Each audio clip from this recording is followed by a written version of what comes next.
Zeroy, the truth from no decoy.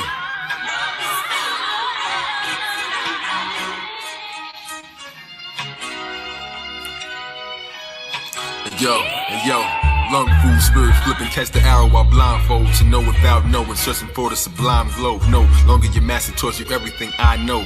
That's when the master said our time was complete. Told me about the 7 levels I was trying to reach. Kick Rick, go medallion, left to fly through the streets. The beat of unsung joy, seek for some dumb goy. Turn into a wise man, that was some dumb boy. Bruce Lee upon the screen, while they breaking the aisle. Somebody smashed their radio, watch them breaking the style. Sort of walking to the room, shorty breaks in the smile. Hands on his face, points to me, he's praising my style. Fist in my face, surrounded, he's clowning, I can't listen. The secret, erase eyes and clouded by ambition. Listen, he said I got something real for you in these hands. Superman stories about the legendary Z-Man. The Wattside, Bruce Zeroy, they spoke these plans with these hands. I give them the beats with no tree brand. Please and make a toast with just one glass up. During the show, a fool screaming, shut your dumb ass up. Out the book of life given, only one match struck. But all 50 of you come to the stage just for the fun of it. Smashing heads, biting their legs, chopsticks, I'm done, I dip. Stepped on the elevator, pressed number 7.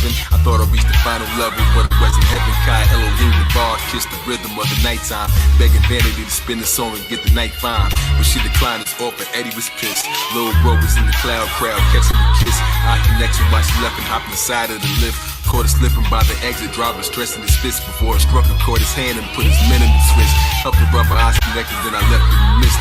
Quick, Eddie was living with his men all bruised. Back at the dojo, on off walking, made me bend to his shoes. Damn, didn't wanna do it, had my mans inside a headlock. Reluctantly, my head dropped. Kiss his shoes, got up, hit the roof back at the best spot. Logo on the screen, looking fine, it's like a Libra. I get like a diva, I would like to see you. I would like to see him. Fire like a fever, like a lion to the zebra. Even said it'll bring me to you if I carry him and rap there. Fashionable cashmere, the crate looks like a half chair. Waited outside, that's when Fable collide. The kidnapped her, but I peeped it, got the plates in the ride.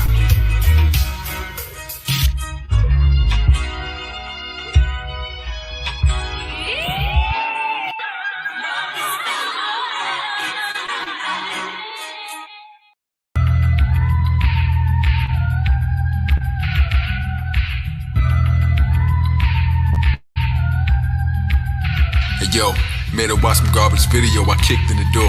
Like notorious for dogs, I threw, I'm hitting all 4.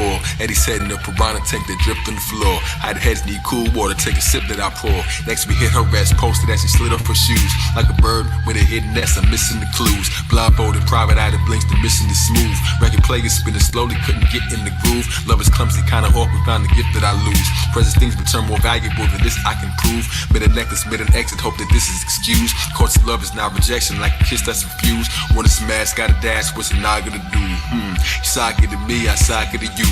Cool breeze blowing through, dancing posse crew. Where's the master? Here's the laughter, left us funny but you. The master's busy acting silly, left me stuck for a few. On zone, I'm stepping in the pizza shop, whole crew with shoulder pads, screaming on his folks' dad. Oh, you mean Junior? Yeah, Junior, things is going bad. Mama throwing dough in their face like strip clubbing. Little bro got tossed in the trash, yo, kick something. Who plays his garbage shit in the glass in the brick oven? It's better than McLovin. Z, I'm the baddest man around, you ain't gotta like me. Just take a chicken-hearted son, now he's gotta fight me. Shut up as they speeding off, hug my mama tightly. They all looking down on me when I'm God Almighty.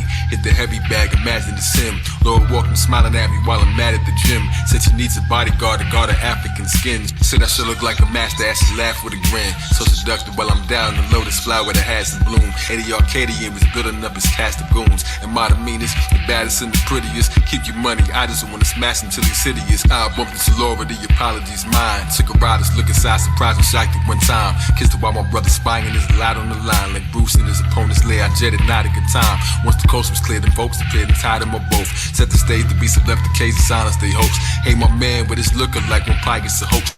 Straight from Daddy Green's pizza, rolling dice as I told. I wanna see the master now, put these guys in the yoke.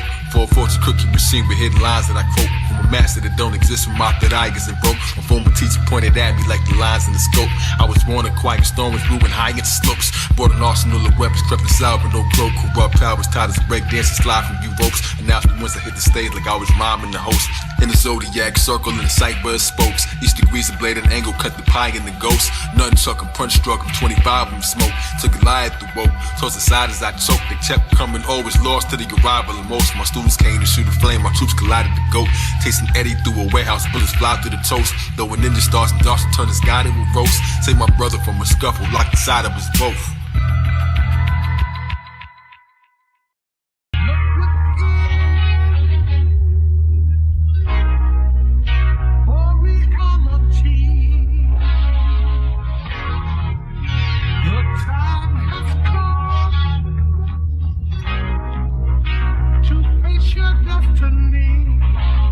Shut up every simple final boss and working it slow. Ducking kicks and blocking punches with berserkers I throw. Many certain blows kick me through the surface exposed. I return the favor, resting while he's hurting. I pose and turn a second, then he vanished in return with a glow. Who's the master? Bruce and battered to the surface below like red lightning at his finger.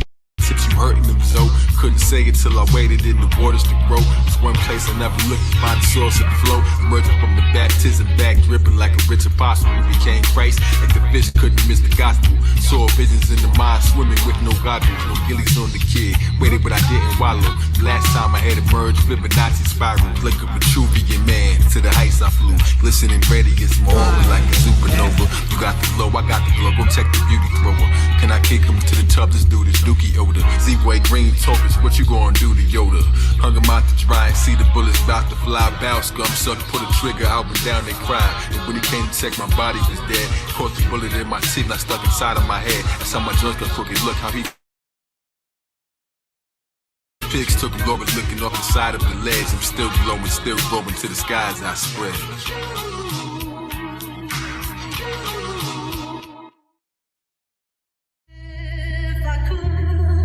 Spend it all again with you. Hold my hand, sit with me in the groove. I walk in, all white. Could you teach me some moves? I done brought my paintbrush. Did you see what we drew? And the last life or death couldn't keep me from you. Hold my hand, sit with me in the groove. I walk in, all white. Could you teach me some moves? I done brought my paintbrush. Did you see what we drew? And our last life or death couldn't keep me from you. So I live forever. Many lives search for hidden treasure. Live a lecture, found it within. And I'm too rich to measure. Miss your neck and miss the net. Miss illumination. Mrs. Never, you the circle and the circumambulation. Stay on point in the center with a perfect grand equation. I greet you with a kiss on your third eye when you awaken. Mother and the son, that's the science of a mason. In time I had to grow beyond the ciphers I was raised in. Achieved the 7 circles and I mastered the glow. 7 lead proceeds, the reason I fall back with the show. Astrology's has gotta lead us, I imagine it so. Bruce, Zodiac, Roy, Elam, casted in gold.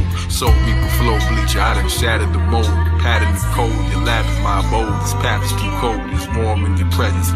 Beauty so pure, it was born from the essence. Galore effervescence. Each moment we're together is a reward, it's a present. That's why it's called presence. Brightest fluorescence. Hear ye, feel me, silence all peasants. I spit it all with you if I had 94 seconds. Years, months, days, the science is all lesson. You could be my classmate, beauty in your math shape. Truth you couldn't castrate, a blind film director. This movie, it wasn't half-baked. Zodiac calendar, remembered every past date. Money is time. Spitting every sin with you, cause I'm in love with your shine.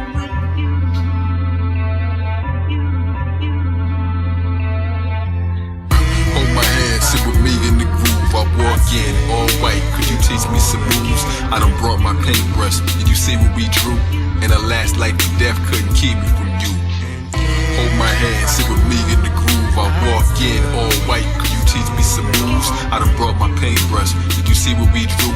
And our last life or death couldn't keep me from you.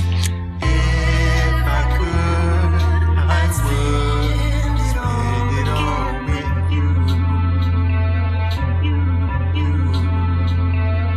And if I could, I'd spend it all again with you.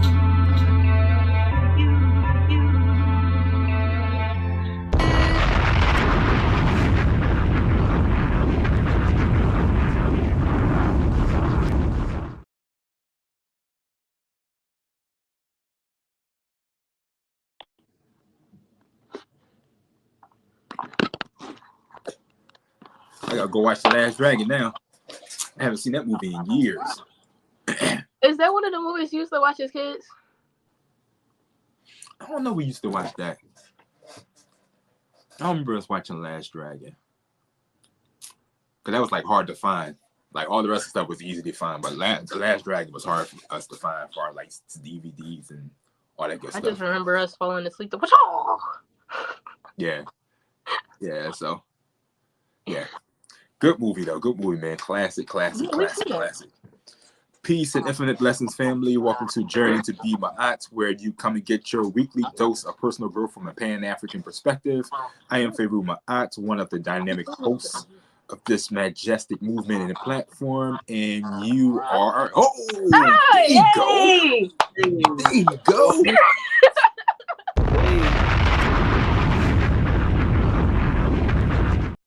See? Know how to make an appearance, man. Know how to make an appearance. Say, I gotta get like that. I gotta get like that. Come at the last minute where everybody's like sitting on the edge of their seat, like, oh man, yeah, there you go. That's dope. All right, so he came right on time too. All right, so you are Kamua Heru, member of the Urban Shaman. Uniform. Founding member of the Urban Shaman. And you are? I'm Nefertiti Waters.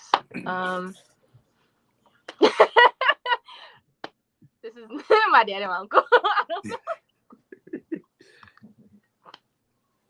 And you are? I'm Nokulu Waco Waters, and I'm daughter of Farugh Ma'at. All right. You know, we're trying to get some more the youth on here and get the things from their perspective. So I thank y'all for being here. This part of the show is where we verbal libations for the millions known and unknown, who sacrifice turning obstacles into opportunities, who strategize so we can be who we are and do what we do with a little less stress. We ask that you come and radiate your wisdom and your courage on us in this space as we continue your work and your purpose. And today, for me, I want to shout out to Marcus Garvey. UNIA was founded this month, and the UNIA has been huge. What? You was about to do UNIA too? I'm gonna let you start going first. That way you get your thought in. This is the second time that happened. But Marcus Garvey has been huge for me and my family, and I think I mentioned it last week. That's where I really got my start doing community work at the UNIA at 16th and Cecil B. Moore at the tender age of 15. So I definitely, especially, want to send shout outs to Marcus Messiah Garvey. Kamua? Oh, okay. I was thinking lately I have been delving back into the narrative of a slave. So I want to acknowledge Frederick Douglass. You know, I've decided to share this with a group of youth that I've been working with who have been asking a lot of questions. And I'm just grateful that, you know, his work has been published and preserved for future generations, because the question was for the young people, you know, I don't know if all this is true. Everybody told us all this about slavery. I want to hear, you know, I want to see if it was real. So I'm like, okay, I got something for y'all. And I'm just like, you know, trying to find the best part for this presentation. But the first chapter was just like, you know, powerful, devastating.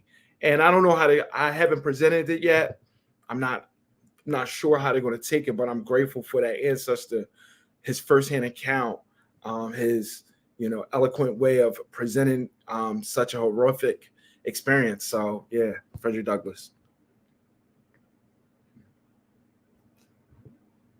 I shaded that.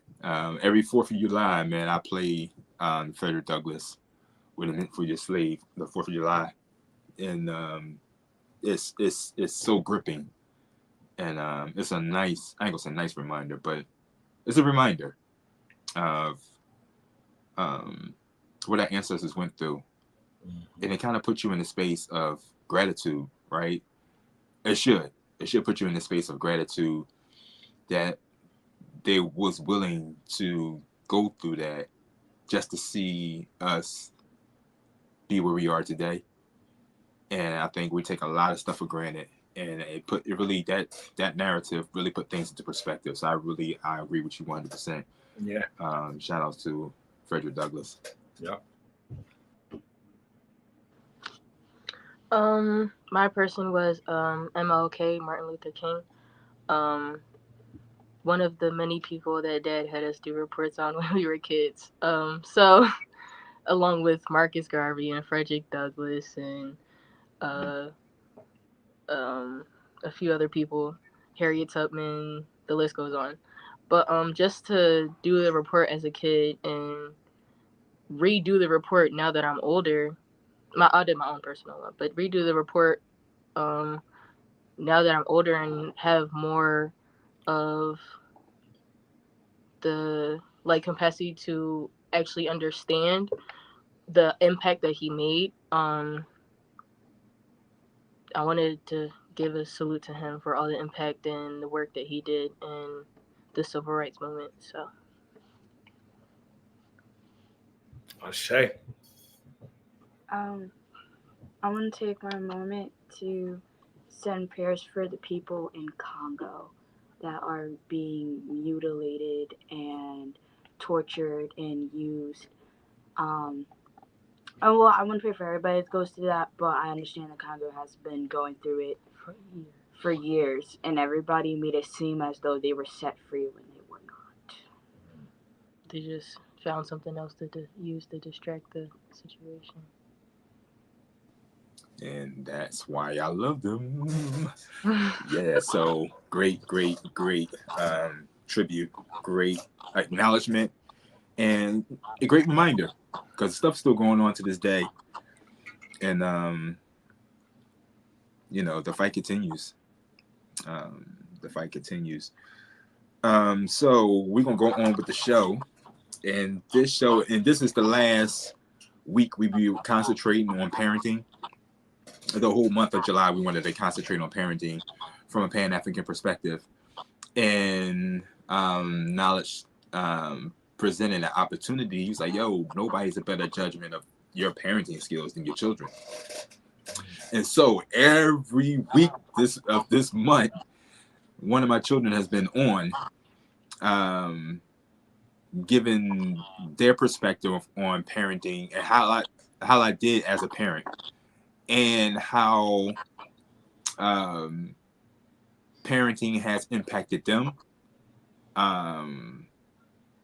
or the lack of, or whatever, right? Their parenting experience. And I hope, and you know what? I got some feedback too. Some parents are watching it with their children, and some conversations are being had. And so this is what we really were striving for. And so to get that feedback has been huge. So y'all are doing the work, doing some huge work that y'all don't even know that y'all doing. So y'all giving children a voice, and that's, that was the aim, right? That was the aim, because we hear from a parent's perspective, and that's cool, but it's limited, right? We had to hear the full scope of the experience, and so here we are. And so this is episode 21. I know, right? I know. Yep, episode 21. This title is "Breaking Cycles: Challenging Do as I Say, Not as I Do Parenting Style." I had definitely experienced that. That was the standard when I was being raised. So I definitely had some input about that. But the reason why this was brought up is because certain situation has occurred in our personal circle, and the discussion was had. It was like, what parents forget is that they are role models, whether they want to acknowledge it or not, whether they want to accept it or not. You are role models, and so there's a sense of responsibility and decorum that you have to exercise when you're a parent. Right. And some parents think that I'm grown, I can do whatever I want to do, but you still have a child to raise, and you still have children in your midst. And so there's a sense of responsibility, that sense of awareness, I should say. There's a sense of awareness that you should have when you are interacting with your children, interacting in front of your children. And I think a lot of parents don't take that into consideration. So they do or don't care about the response, because children are to be seen, not heard, is one of the phrases you hear. That's my child, so they're going to do what the hell I tell them to do, and they're my property. And so when you have that mindset, I guess it's easy to just wild out and just expect your child not to do it because you told them not to.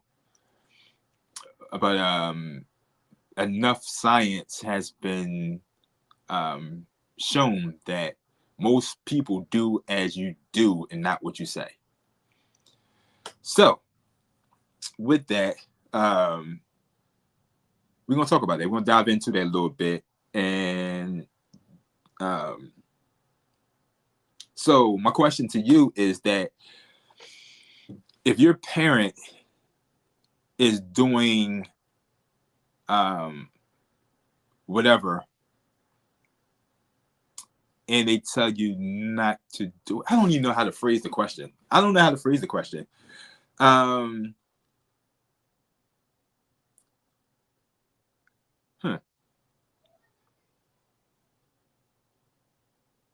So your parents say, all right, here. Do you feel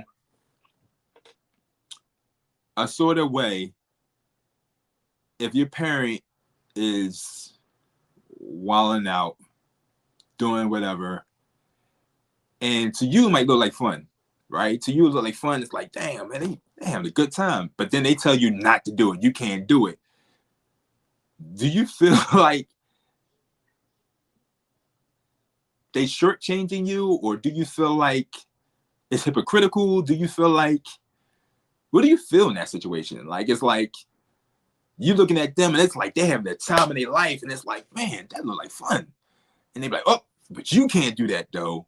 You're not supposed to do that. So like, how does that make y'all feel? Like, yeah, just from your perspective. Yes, it makes me feel like, yeah, like it makes me feel like they're shortchanging me of life, because it's just like, you, especially if they do it repetitively, like it's like every day or every other night, it's like there's this party, then this, and I'm just like, that looks like fun, and then they turn around and tell me to don't do it, but they keep doing it. So especially like, then I'm like, well, what's wrong with it if you keep doing it?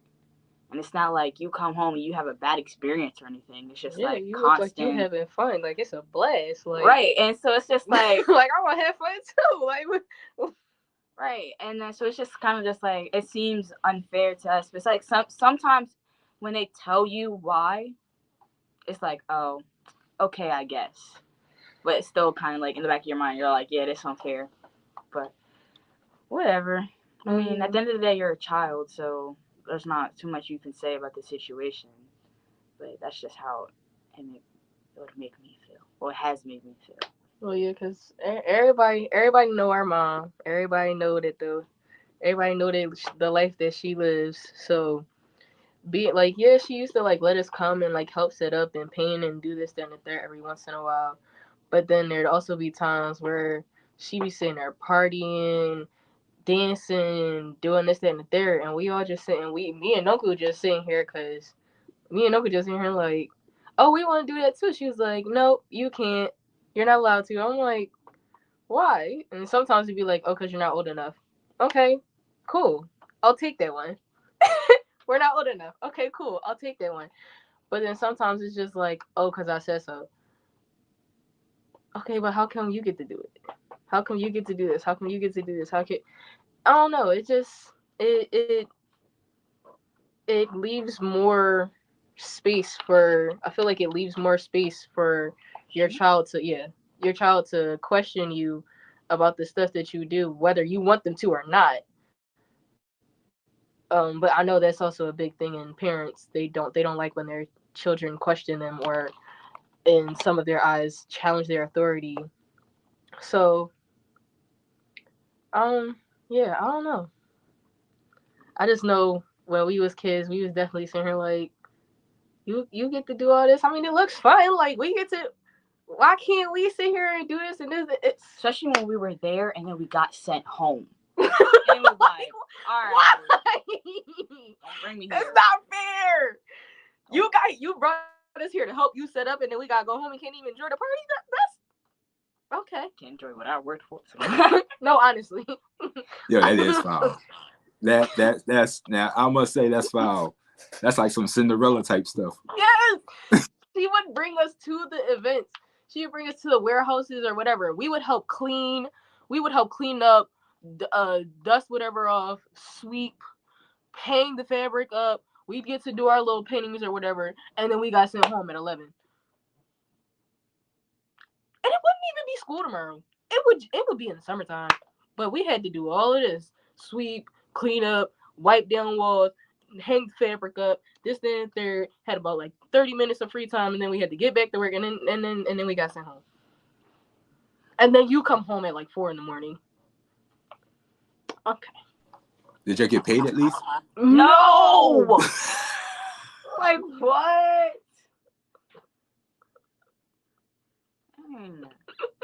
Never. We never got paid. Maybe cookies. That was in unison. That's like a singing group or something. That was like real unison. Like, no. All right, Kamua, you had any experience with that? Say as I do, do as I say, and not as I do. I'm honestly thinking about some of the experiences that I had.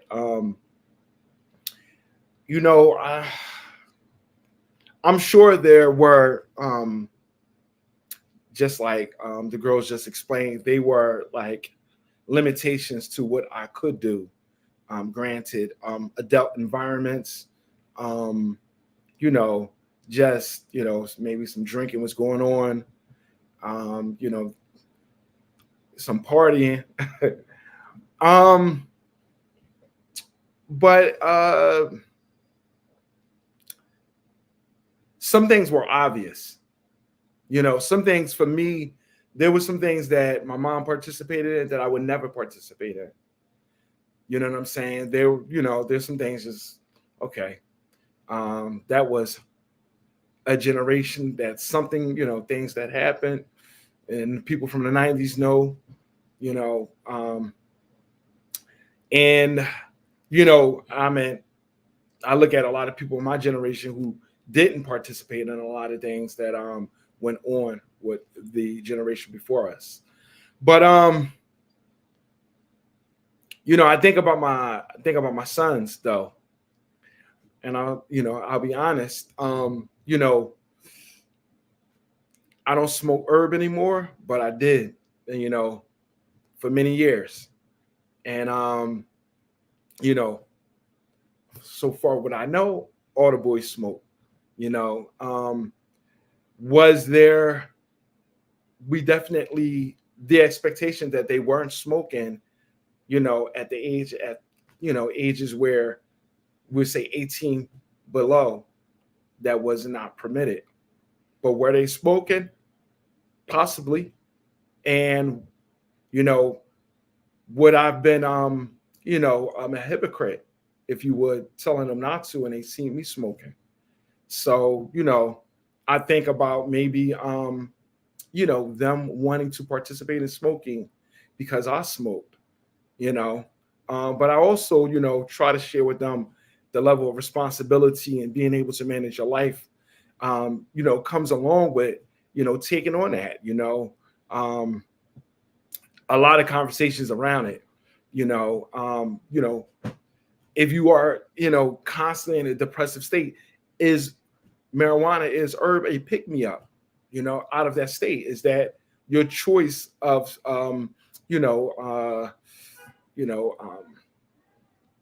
a solution, is that helping you? So, you know, but I definitely think about my hand in that influence. So, you know, that's my take on the subject matter. But that is responsible parenting, right? And so I'm cool with that, right? Because you had a conversation, conversation with them about it. It wasn't like this, you know, oh, don't do it. But then if you do it, it's like, oh, you're gonna be on punishment. There's a severe consequence that comes with the act of you doing the same thing that you was presenting that was okay.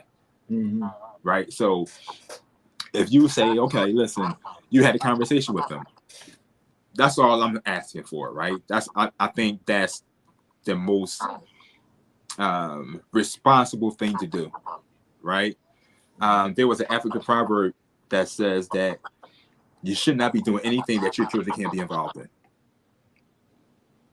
Right? It's like, and so I took that with me. Like, my children, I ain't gonna say I take them everywhere, right? I don't take them everywhere, but they know a lot of stuff that I do. They know a lot of stuff that I'm involved in. But there's a certain, if you don't want to do it in front of your children, then you shouldn't be involved in it. You know, and so when you're going in with that level of awareness and that level of understanding, I think you make better choices, right? And so, yeah. So that's my whole philosophy. My philosophy is that, you know, if I'm doing it around them or in front of them, I'm also giving them permission to do it as well. And so with that, be prepared to have that conversation, right? Be prepared to have that, you know, that dialogue and have the benefits and the consequences of doing it. And I think you better prepare them for the world they are about to inherit, as opposed to just shunning them away. And so yeah, I appreciate that feedback. But so that's from our parenting perspective. Were you impacted by your parenting style? Was your parenting style similar, or was it different? Okay. Oh, I see Nephi hand. I just wanted to acknowledge the fact that yeah, I've talked to all of them recently, Damir included, and they are all doing exactly as they should be doing, despite whatever else that they're involved in. Kamua always makes it to work. Moshe is trying to get into HVAC and stuff. Hezekiah, I didn't really get to talk to him a lot, but Damir is trying to do something with Chris and stuff too, despite all of the other activities that they're involved in, whether it's smoking, whether it's partying, whatever the case may be. So, like not to try dry snitch or anything, but like Kamua will be up till whatever time and still make it to work on time, despite whatever he was doing the night before that. So I would still like to give you props for that one, cause yeah, my cousins definitely stay on top of what they need to do, despite whatever partying or drinking or smoking or whatever the case may be. So yes, well, thank you for the report. And I think that they, you know, I'm proud of them. I'm proud of you. Thank you. I'm proud of them. But I'm always striving to, you know, sharpen myself, you know. So, you know, as I do better, the expectation is that we strive to become better overall. But yeah, they're doing well. You know what I'm saying? And they have come over some obstacles and things, and you know, I'm there. I'm watching them. So, but as far as my was my parenting, yeah, I think so. I think that you know, as you was talking about it, I feel like me and Crystal had two different styles of parenting. Whereas though, you know, I'll put it like Crystal is your atypical Cancer. You know, she is, you know, sort of like she want to be involved in everything, sort of like a helicopter parent. She was, you know, I feel as though she sheltered the boys, which is a good thing, you know. But I wasn't raised like that, considering the environment that I grew up in.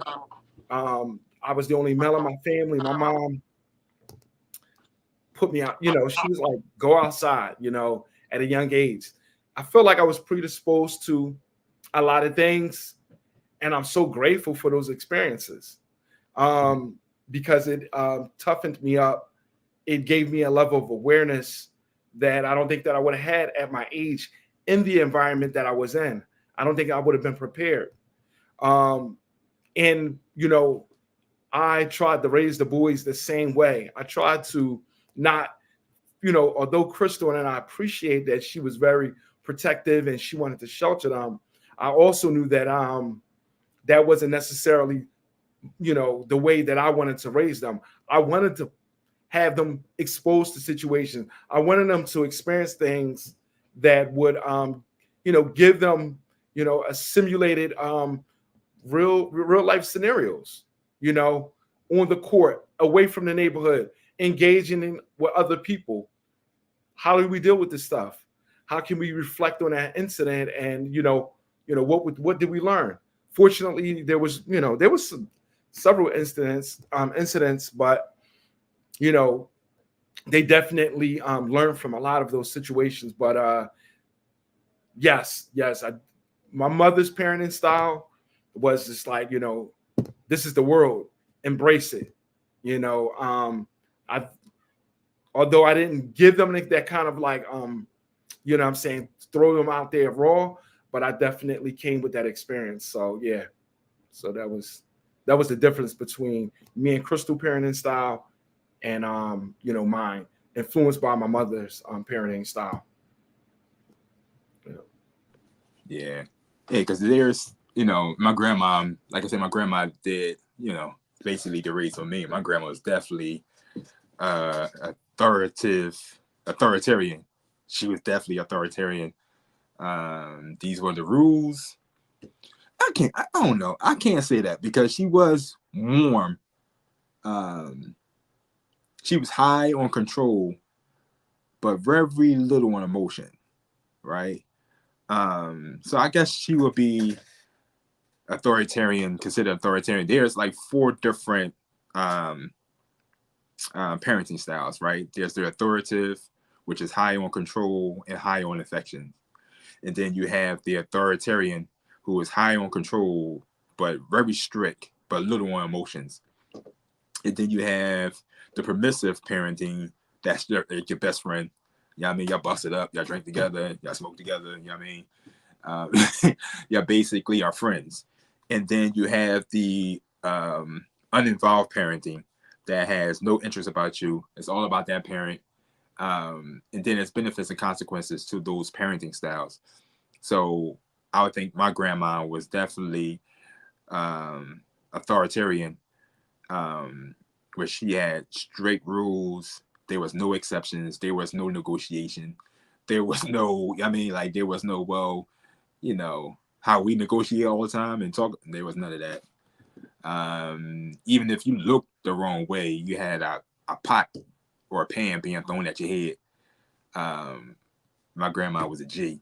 And even with that, that was her love language, right?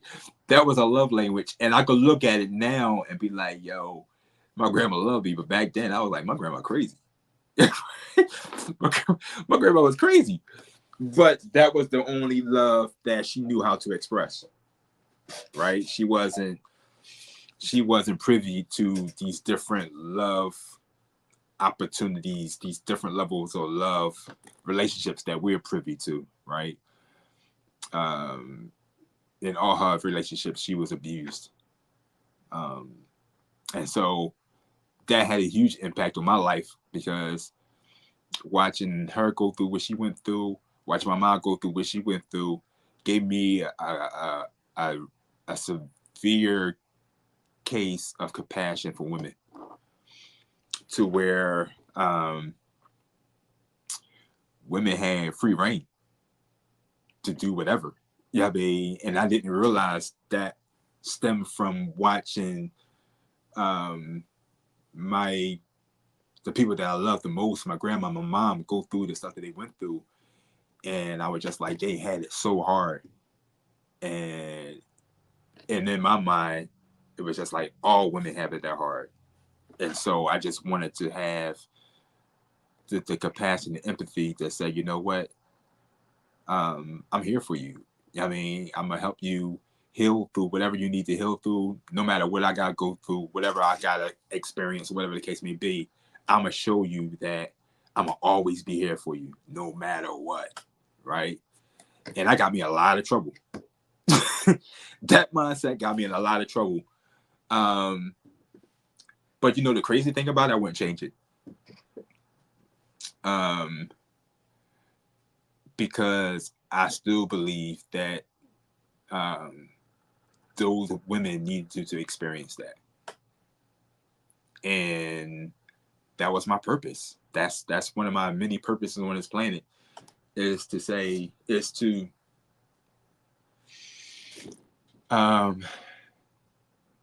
show them they can never say that they never had unconditional love. They can never say that, right? And so if you have been involved with me, then you had a taste of what unconditional love is like. And so I believe that all stems from my parents, from my grandma. And so all that to say is that there's rollbacks for those parenting lifestyles, those parenting styles. And we want to unpack them because a lot of times we are still dealing with those childhood traumas that affects our daily decisions for the rest of our lives. And if we don't deal with those issues, then those wounded children will have influence on every decision that we make. And we're not making the best decisions for the present situation because we're still making decisions based off that wounded child. And so, you know, we will be always operating from a deficit if we don't deal with these things. And so I just wanted to put that out there. And then that if people are listening, and that is this the reason why we're having this conversation. We're having this conversation because we want to break that cycle, that dramatic, that unhealthy parenting style, that unhealthy way, that unhealthy perspective of loving relationships and all that stuff. It starts. We are put here to bring the healing to our bloodline, and that's a huge responsibility. And if anything that we share today can help bring you healing or bring healing into your bloodline, then this is what this is about. So yeah, go ahead. Can I know you always got your format, how you want to ask questions, but No, it's good. Based off of those 4 parenting style types, I want to ask Nefe and Oku, what do you think? What was the differences? What were the 2 different types that you were experiencing your parents out of those 4, or a combination of that you believe that you experienced? From my mom's perspective. Yeah. She was, our mom was definitely the parent who was the best friend. It had its benefits, but it also had its backfires, and still till this day have its backfires. For me personally, I can't speak for Nuku, but cause yeah, it was cool having a mom who was like a friend or whatever the case may be, but it was, I still wanted my mom. Like, I still needed my mother. I didn't need a friend all the time. I had plenty of those. I needed a mom. So when I got home, and that's why I didn't really like being in the house as much as I do now. You can't get me to go nowhere now. I won't go nowhere, but to bed. But yeah, when I was a kid, when I was living with my mom, you couldn't keep me in the house. I would try to go outside as much as I could with my friends because I knew as soon as I got home, I had to be not just the mom to myself, but to this one too, because my mom was, I don't know if she felt like she had us too young, or I really don't know, but don't get me wrong, I love my mom. I do. But I definitely feel like there was a lot of maturing that she had left to do. She's better now. I will definitely say that. But yeah, she was the mom who was the friend, and there wasn't really a boundary between friend and mom, a friend and a mother.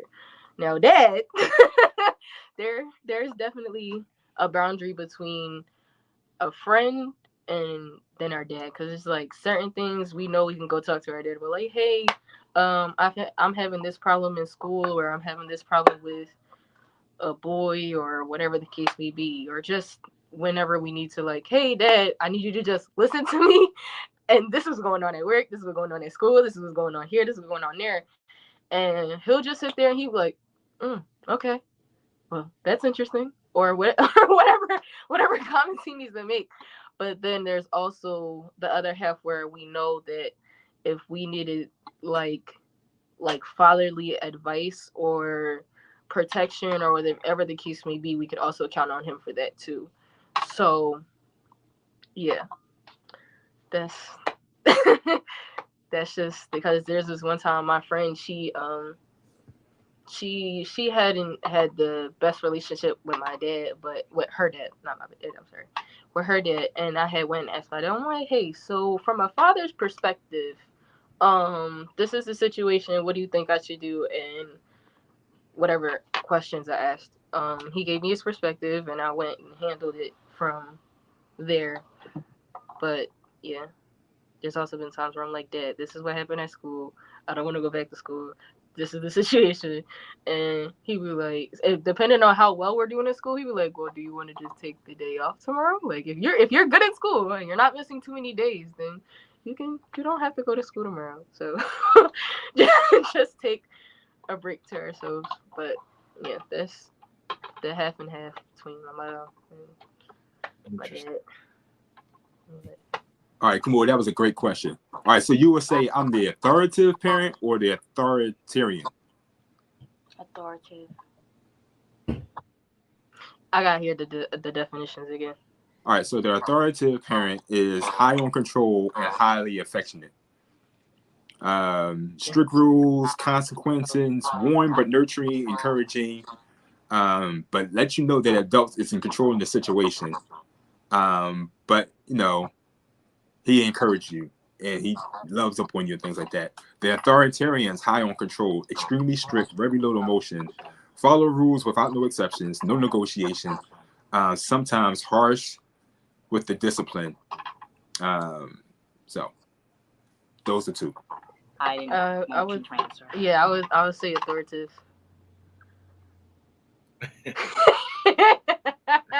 He might have been stricter on rules when I don't want to say when we was kids, because I feel like in some aspects me and Uncle got different versions of our dad.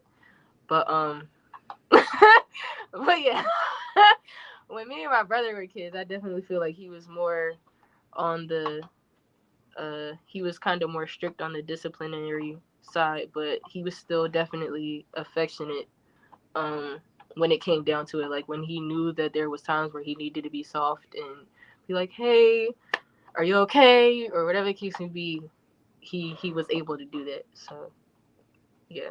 So Noku, what would your categorization, is it similar or a little different?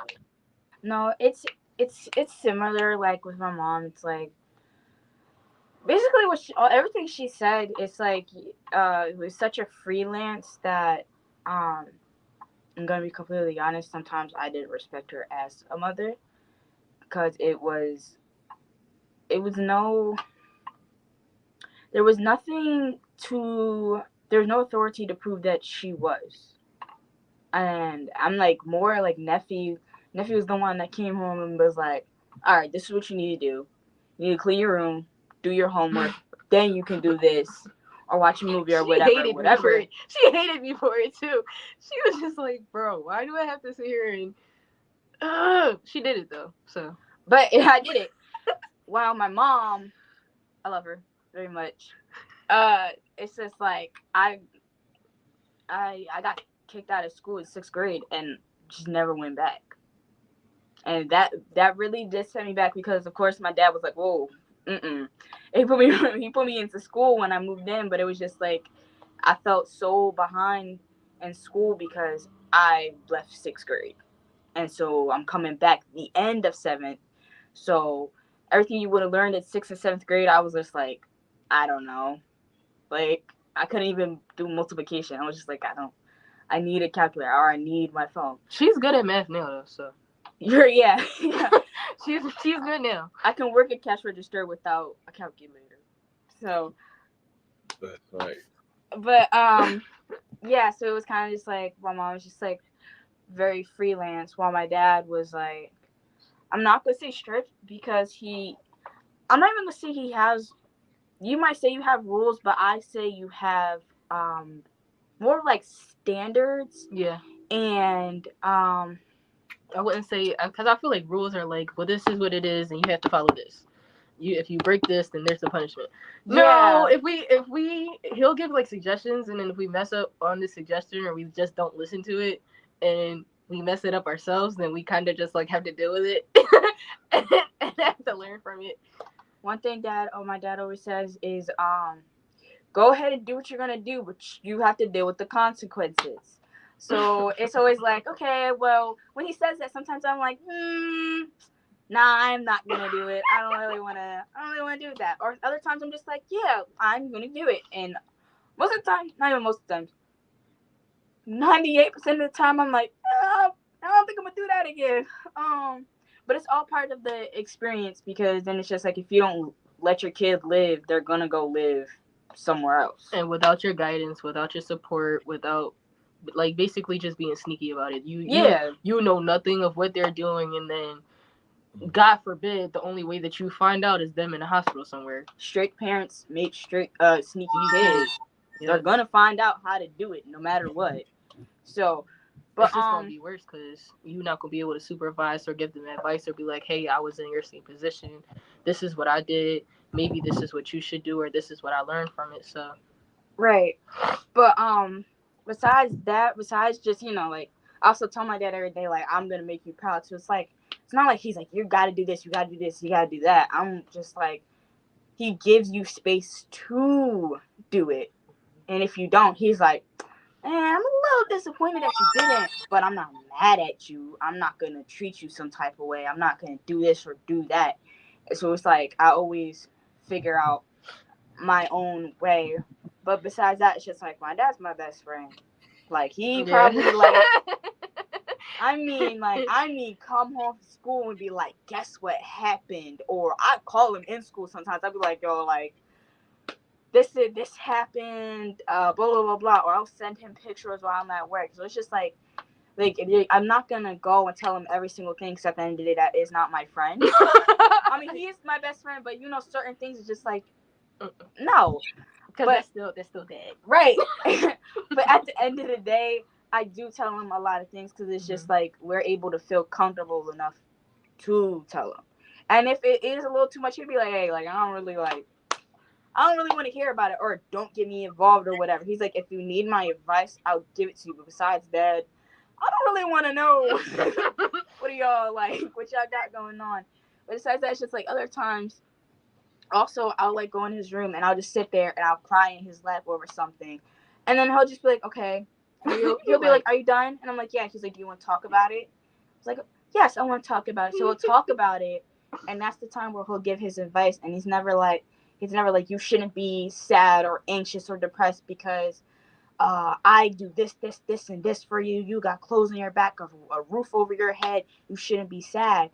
Instead, he's just like, well, how about you go outside, take a walk, get out the house, whatever it is that he has to say. But it's never like a dictatorship. It's like, yeah, you don't have a choice like, but to do this, that, and the third. Yeah, and it's like the same thing with like when mostly I dye my hair, do my makeup or my eyelashes or whatever. He's always like, he's never like, hey, you shouldn't do it. Well, hey, you can't. There you go. Do it. He's always like, because he's definitely given suggestions, but it's never been, oh yeah, I'm telling you can't do this. Be like, hey, I did my own research on this thing. This is what's in it. This is what I think you should do. I don't think you should use this, but hey, I'm like still give you the freedom to learn on your own. And now we used to both like to experiment with makeup more than me, but like with the whole lashes thing. And yeah, we both kind of like grew out of it. Yeah, I got my lashes done for vacation. I took them off and I haven't put anything else. I was like, nah, I'm cool. But it's just like, he'll just be like, hey, like, I don't think he'll always make sure he starts it off with, I don't think you need it. He's like, I don't think you need this. You're beautiful the way you are. You don't need the chemicals in your hair, the blah, blah, blah, blah. But he also is just like, okay, well, if you want to, you're still going to look great. So it's okay, like, you know, whatever. But also don't go and, like, do it with somebody. Like, you know, he's like, if Neffy's doing it, then it can't go, like, to left or whatever. But he just constantly reminds me, like, you don't need it. And with the lashes, like, he was like, hey, I read what's in lash glue. I don't think you should put it on your eyelashes. Because at that time, I was wearing them all the time. Like, I'm talking about taking a walk, had my lashes on, going to the store, sleeping with my lashes on. So it was like, he was just like, hey, like, I don't think so. And ever since then, I only wear them if we go out sometimes. Sometimes I'll put mascara on and call it a day. Mm-hmm. And on top of that, I would wear the big, fluffy eyelashes that look like caterpillars or broomsticks. That was his favorite thing to say. He's like, why you got them caterpillars on your eyelash? She's like, what are you talking about? He'd be like, she's like, oh. Whatever. Point was, so if I do wear lashes, it's nothing like, oh my God. It's like, hey, it's like a little extra, but not like touching my eyebrows anymore. Cause just because I'm like, you know, right, I really don't. He gave me my own time to be like, I look at myself, I'm like, I really don't need all this on my face. I don't need the extra stuff on my skin, on my eyelashes, things that are gonna like make them like not fall out, but grow less, be thinner, and everything. So I even stopped dyeing my hair less. So go, Dad. And so, yeah, wow, it took a lot to get her to cool down on the. It sounded like he had a real good balance of those, not just one, you know, parenting style, but a good balance of all four, you know. So at times where, you know, he was a friend, because you said, you know, that is my best friend, you know, but it was time of authority.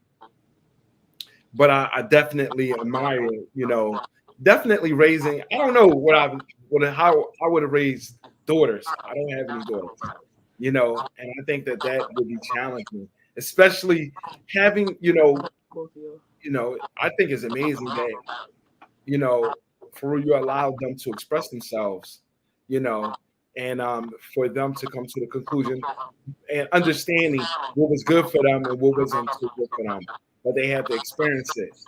But if you would have put that high authority on it, they probably would have done it despite you anyway, you know, and that could have caused a conflict, you know, also in communication.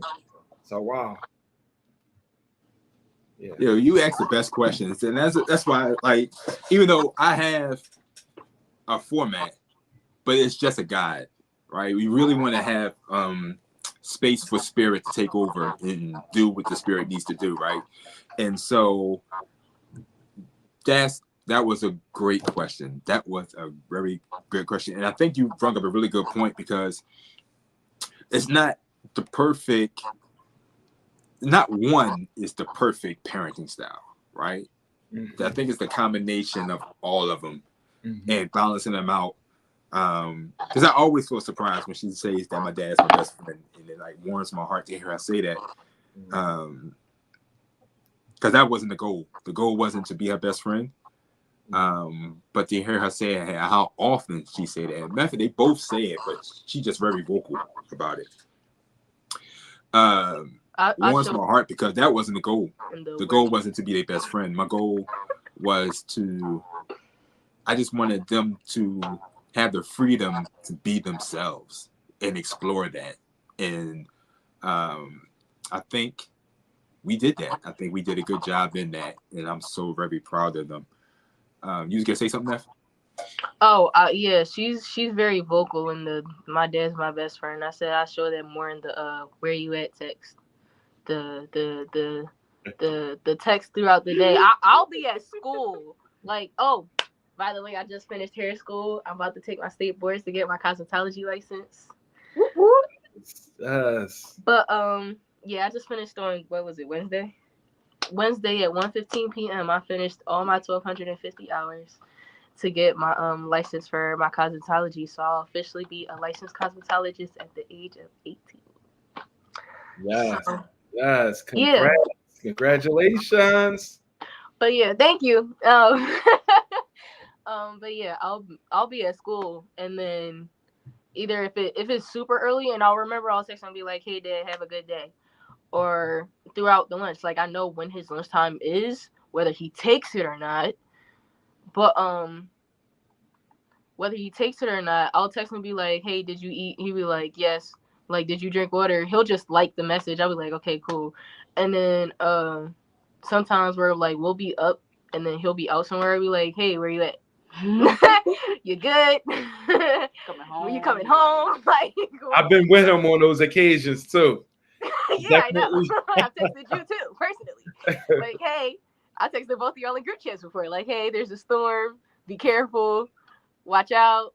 So yeah, I feel like I'm not very vocal in how I feel about a lot of things. I feel like my face definitely tells it before my mouth does for a lot of situations. But yeah, I feel like that's my own personal way of saying my dad's my best friend. It's just, hey, where you at? Did you eat? Did you drink water? Is it too hot outside? Would you like some popsicles? Like, hey, do you need anything? Do you want anything? And that's the beautiful thing, because I had to adjust to that, right? I had to adjust to the different ways of loving, right? First, when you like, I'm grown. Like, why are you asking me where I'm at? You know what I mean? Like, I'm grown. You know what I mean? But then when you come out, when you manage your ego and you really embrace who the person is, who the individual is, then you can see it for what it is. And that's our way of just loving on you. And now when I see him, I just smile. I'm like, oh, I'm good. And it's just funny how that happens. But you really have to be in the space of just accepting people for who they are and what they do. And a lot of times, I think what we do is that we expect them to love them for them to love us the way we want them to love us.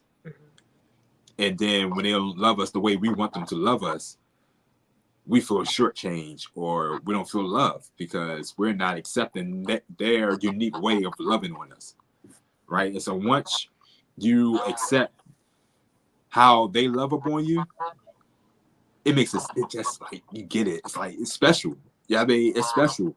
And you sharing that just made me realize how I had to make that transition.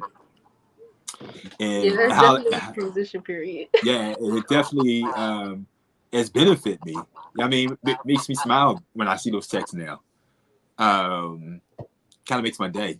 And so we have this love affair, man, and I'm extremely fortunate, and and I just want to share that with the world, man. And so this is the perfect platform to do that, along with other ways that we show our love affair to the world.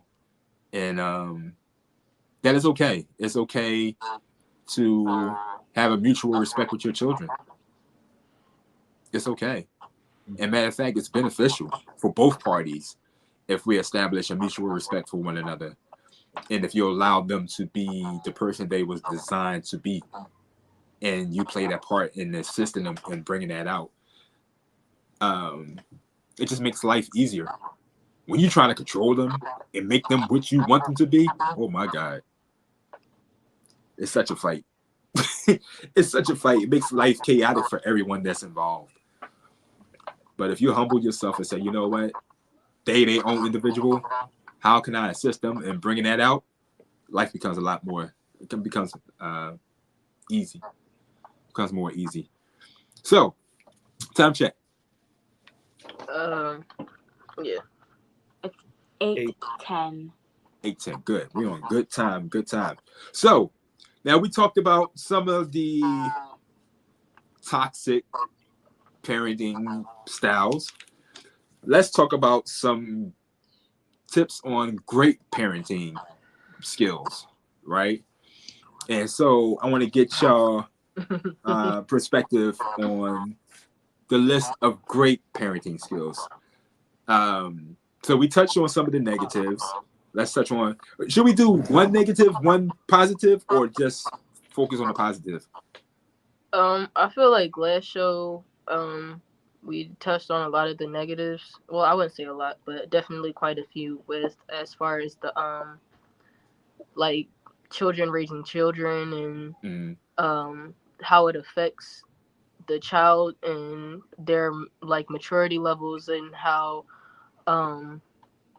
like you'll tell them to stay in a child's place, but they don't have the mind of a child anymore because they have had to do all of these adult things. Right. Which is kind of like where I'm at. But I'm definitely starting to catch up to myself. So, yeah. So I feel like this show.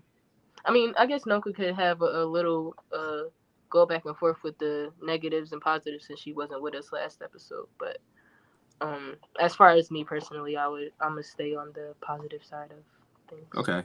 How about you, Kamora? What you think? I think, yeah. I mean, judging from what Neffy said, yeah. All right, Noka, what you think? I'm up for whatever. Okay. Well, like I just wanted, reason why I was asking that is because people sometimes they don't recognize that their behavior is toxic, right? They think their behavior is normal, that they don't have to take accountability for those actions.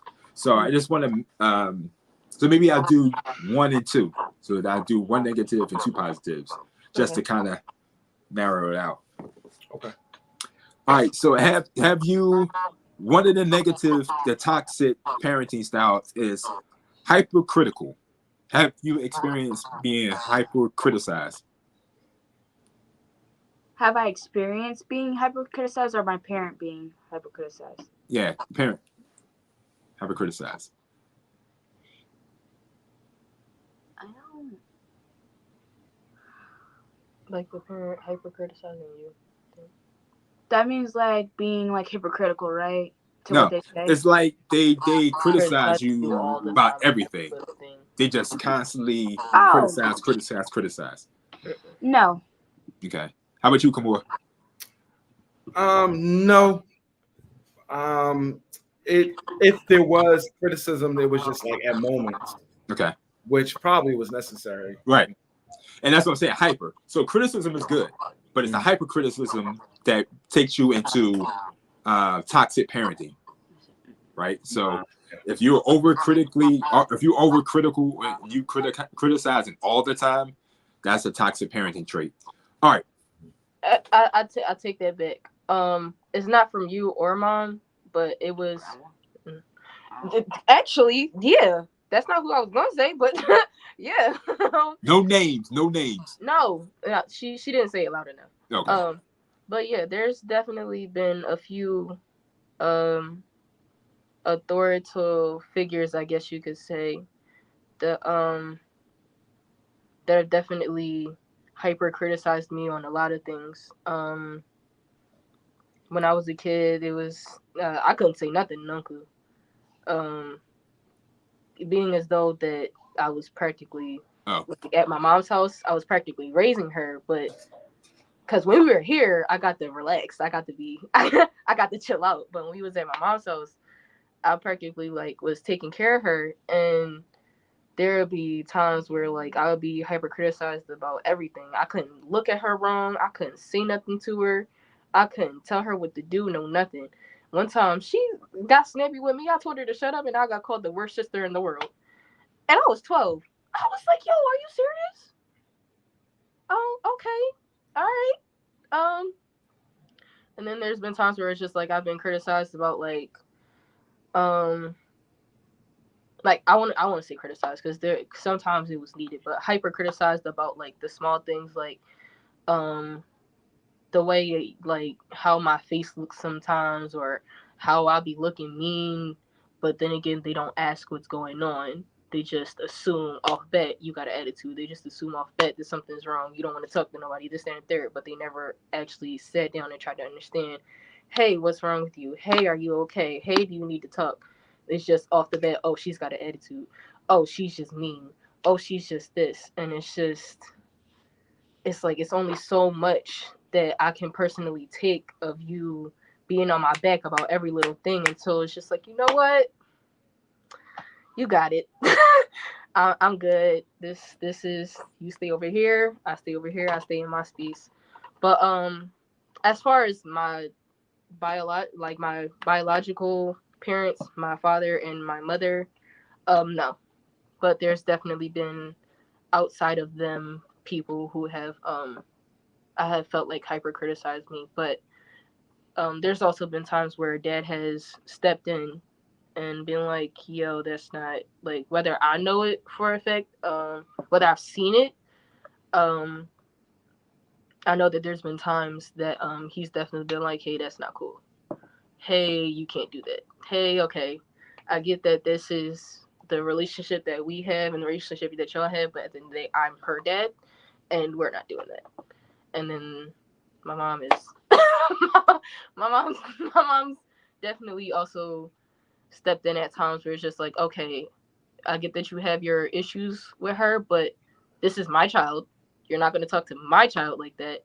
And yeah, just took it from there. So from our parents personally, no, but from parental figures or authoritative figures, yes. Right, that's what I'm talking about. And so, and the fact that you are able to articulate it and express it is a beautiful thing. Some people just hold it in and they start suffering from depression and anxiety and things like that. So I think it's really good that you're able to express it. Yeah, I definitely went through those things. Mm-hmm. Being hyper criticized the way that I wasn't, some people get it a lot worse, but from their actual parents. So, but having it the way that it was done to me, but by people that I thought were like, that I actually looked up to and was like, looked at either like as a parent or whatever the case may be, just someone that I was able to look up to and I felt like I should be able to come to whenever the situation was. It definitely had its effect on me. It made me very conscious of what I was doing or whatever the case may be. What I said, what I ate, how I dressed. So, for anyone who feels like these are traits that they have, maybe just try to do a self-reflection if you are able to. If you're not, then that's fine. But if you feel like as though you are able to do a self-reflection, try to do that, because you may be doing it and not even realizing it, and it may affect your child tremendously and your relationship. So Facts. Boosh. I'm gonna do my own bomb. Boosh. All right. So how important? So the great parenting. How important is it that each parent get along with one another?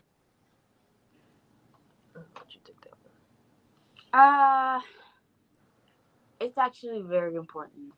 It's very, very important.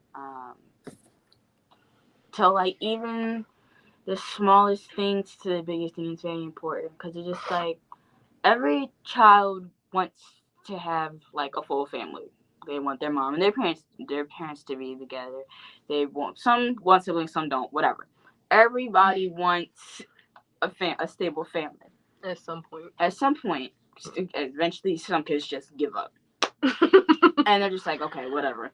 But at some point, everybody wants a family, so it's just like unfortunate. Not all people who have a kid together can be together. But it's very rough for a kid who like wants everybody to get along, but they can't be mature enough to do it for a few hours. Like for a birthday or whatever, as an example. Everybody wants their parents to be there. Everybody wants their family to be there, celebrate their special day. They come together just to argue or bicker or be shady or make rude comments. And it actually or really... Or just not interact at all and sit in the corner. Or not show up. So it actually ruins, like, it might not look that way, but to that child, it hurts them really, really, really, really bad. And they might not show it, but when they go home that night, they're going to be like, dang. And it actually makes them feel unimportant. Like, I wasn't important enough for you to just be neutral for a few hours. Like, I'm not saying y'all got to be buddy, best friends in the corner, but you can't even acknowledge the existence of another parent. And it's just like, it makes the child feel unimportant to you. And it's not like you said something. It's just like what I said. Actions. It's like, it's actions speak louder than words. So you can say I love you, you can say this, but the fact that you didn't show up, or you show up and left, or you were shady the entire time, at that point I would rather have you not shown up at all.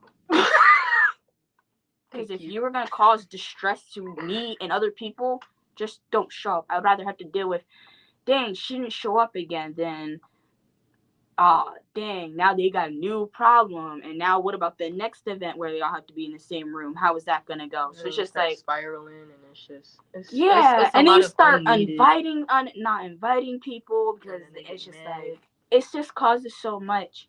And it's so important. It's just like, even if it's like a 1 week, like how we have the 1 week here and 1 week after that, the fact that y'all can be in the same room and show up together, like, there's times where, like, you look out and, like, if you're at a, like, say you're in a school event, you look out to the crowd and you see one parent, it's kind of like, dang, like, I'm happy you're here, but I kind of wish the other one was here, or I wish the other one was here too. So it's just like, because I know you always show up, but like, will this one show up? Will this one just be cordial? Will they be sustainable?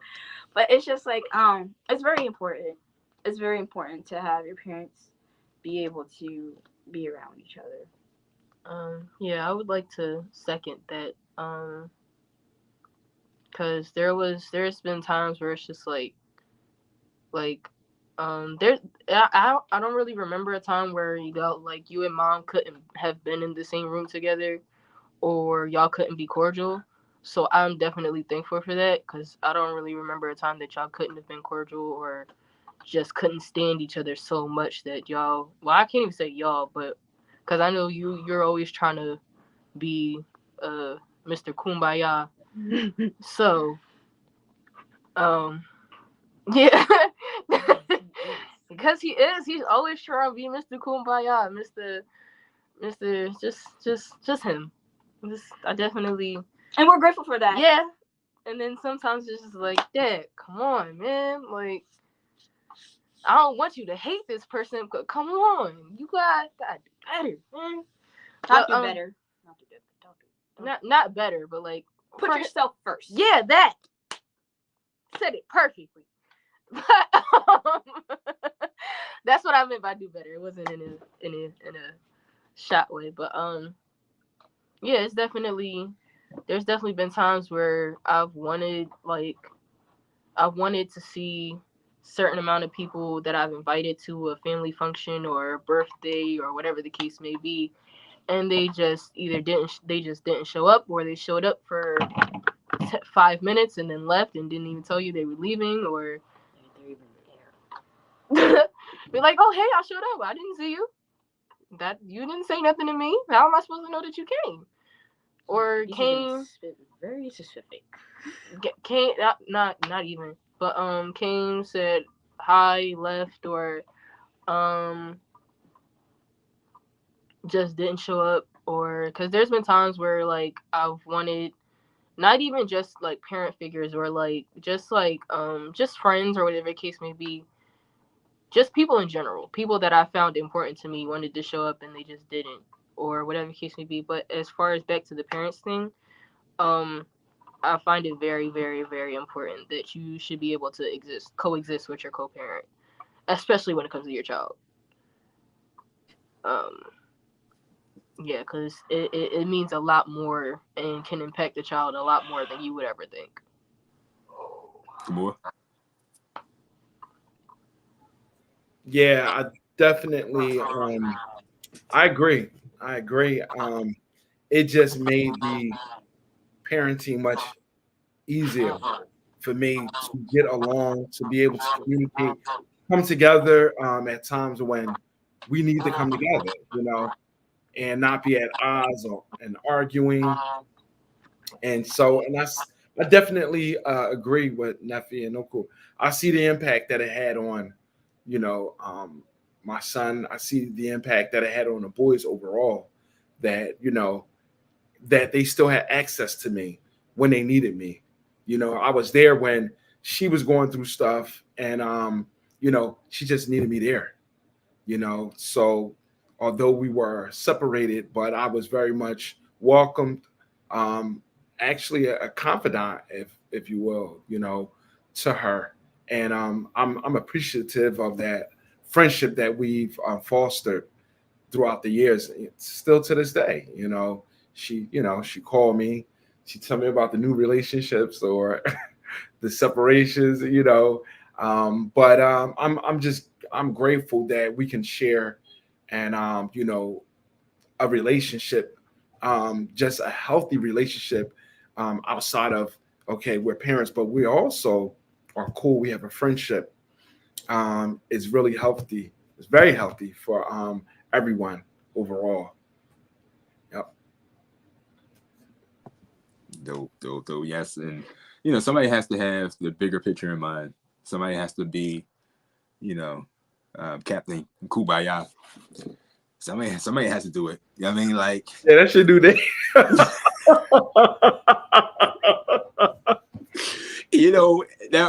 I was tickled pink, man. Like, I like to wipe my eyes, man. That was great. But yeah, it's like, for me, family's everything. And so I don't care what is going on. I'm doing it for y'all. So that's the bigger picture for me. It's like, I'm doing it for y'all. And I know how that hurt me from having my parents not there at certain events and things like that. And so I would never put y'all in that situation. Now, if I can help it, right? I would never put y'all in that situation. All right, so we're going to go lightning round with these. So I want to actually touch on them. So how important is showing physical affection to one another? You go first. Like parents, like showing physical affection to them. Okay. Yeah, parent and child. Oh, parents to child. Okay. I feel like if you don't do it enough, then I feel like the more you do it, I feel like the easier it becomes for the child to be able to express themselves in that same way. Like hugs or like Sage. He does it all the time. He'll come in and he'll just be like, "Dad," and put his arms out, and you just automatically give him a hug without a problem. So, and he loves it. Ever since he was the baby, he just always gave super tight hugs. And then as he got older, he started patting people on the back while he was hugging them. And it's just so just to see how he grew from watching, from just getting the affection that he did from not just you, but from family in general, whether it's siblings, uncles, aunties. All of us are always covered in hugs and kisses and whatever the case may be from our family members. Yeah, so I feel like it's very important. I feel like the more that it's introduced in a healthy way and not in overbearing and to the point where the kid is just like even the kid is starting to think that it's too much, as long as it's not an overbearing amount. I feel like it's very important, and that it helps with the child's development of emotions. So As someone who's not too keen on physical touch, I always hug my dad. Yeah. I don't like. I'm not. I like even like my siblings. They have to ask to give me a hug before they give me a hug, or they gotta ask for a high five, and I'll give them a fist bump. But I always hug my dad every day. Yeah, that's both of us. Like everybody else gotta ask to touch me. But my dad, like, I'll wait in, I'll come in his room and be like, hey. He be like, what you want? And I don't even gotta say nothing. Sometimes he'll just, but he already knows it's coming. But it's also like, the only reason I do touch anyone is because I was given a safe space to express it. Like, I'm not forced to give my dad a hug. I'm not forced to give out hugs to people. So that's really the only reason why I can comfortably physically touch people. Because other than that, it's the me thing. I don't. It's mostly germs. I don't like. She is a germaphobe. I don't. Hands is just one of the dirtiest things in the world to me. So I don't like doing that. But being able to give that, being given that space to move at my own comfortability with physical touch has made me gotten used to, like, now when people do ask, sometimes I can be like, okay, you can get a hug. Like, it ain't about to be I gotta miss you for that. But like a cute little, like, pat on the back, I can do that. Like, yeah, and we give great hugs because of our dad. He goes and he gives us tight hugs. When we were younger, I was just about to say that. He would grab us and give us a tight hug and tickle us until we scream. We couldn't. And he'll be like, "What are you screaming for? I don't know what you're screaming for." Whole time we're sitting here screaming because you're tickling us and you acting like you don't know what's going on. But but also to my mom, like, she also, like, gave us space to, like, express physical affection without, like, it being too much. But yeah, I still go hug my dad, cry on his shoulder or his lap, and be like, and when he asks, I don't know. I don't. Like, so many times I've just walked it and did it, but it's just like He'll look at me like, I'll be like, I don't know. You just give her a hug until she stops crying. But yeah, so it's just like, it is very important. And it also makes your child, like, have a safe space. Yeah, I was just like, I know I can always, like, unless he's not here, I'm not gonna call him crying. Oh, I've done that a few times. My bad. My bad. I had to catch myself. Anyways, I've done it in school and everything. Like, it's just, he gives us a safe space to be like, I can go and be vulnerable and just express how I feel without it being backlashed or like, oh, remember that one time you, like, we don't speak about it. Sometimes I'll bring it up, but he doesn't throw it back in our face, and he shows us, like, how, like, if you're in a friendship or mostly a relationship, how you should be able to be comfortable with your partner. And with expressing yourself, and it should be a safe space. It's just it also kind of sets an example. Like, I know if I can't, because that's just who I am. Everybody's accepted. I'm just an emotional, very sensitive person. So it's just like, if I cannot have that vulnerability and that open space with the partner, it's not going to work, because I know how it should be. I know that I should be able to cry without you. Why are you always crying? What's wrong with you now? But it doesn't always have to be something wrong. Yeah, sometimes you're just fed up and tired. But that's it. That's whole different conversation. But yeah, I would like to second the whole hug thing. There's been times where I've waited, like I'll hear the door open and I'll run to the top of the steps. I'll like wait behind the wall until he gets to the top of the steps, and I'll turn around and I'll have a big smiley, and he'll just be like, "What do you want?" And he only does it to me. He only does it to me. He's like, "What do you want?" I'm like, "Oh." He's like, "It's like, no, hey," and then he'll give me a hug. So yeah, no could wait till he changes his work clothes. I personally don't care. But yeah, it's definitely very important because it gives that safe space of being able to knowing that you can either call or just get a hug whenever you feel as though that you really need to. So. All right, Kamua.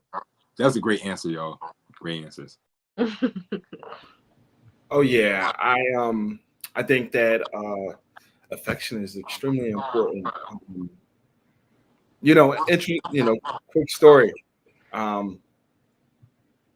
Growing up, my mother wasn't very affectionate, and so I just had a reflection about raising Kamua. I definitely, he was my firstborn, so he was glued to me all the time. I was holding him, carrying him everywhere, to the point where, he's like, "You gonna spoil that boy?" But it was just how it was for me and him, So I think that we have a very, very close bond, and I think that still today he come in, he give me the dap and the hug every day. Every day I see him, and so we still have an exchange of affection, physical touch, and expressive love. So yeah, very important. That's dope. I have that same relationship with Chris. Mm-hmm. And yeah, it's amazing. And he'll still scream "I love you, pops" in front of everybody outside and everything else. So it's definitely I think it's extremely important, and that's something that I had to learn because my parents wasn't very, my mom wasn't very affectionate like that. My grandma definitely wasn't. But I needed it. And so me realizing how much I needed it, I just was giving love to everybody. And me loving on everybody else, it just came back to me on so many levels. And so, yeah. All right. So how important is it for your parents to allow you to express yourself and express your true feelings? Important. Very, very important. If you don't let them express themselves, I feel like, this is my opinion, I feel like if you don't let a child express themselves as a teenager, as soon as they turn 18, they start doing the dumbest and unnecessary things. Because they're like, now that I'm grown, I can do this, and that. And then you got like your hair falling out, and now you got tattoos that you're only a couple years later, you're like, damn, like I wish I never got that. Or I hate this tattoo, or I hate that my hair goes this way because of whatever. I hate that I did this or that or this. Or they go and they get caught up with something with the cops, and then the rest of your future is down the drain. Mm-hmm. So just like when you're able to give that time, you can step by step and carefully find out who you are.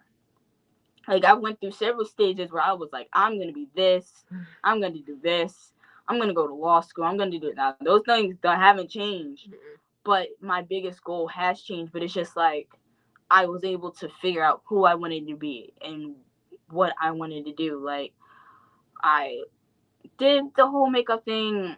It wasn't my thing. I wanted to be a makeup artist. Not really my thing.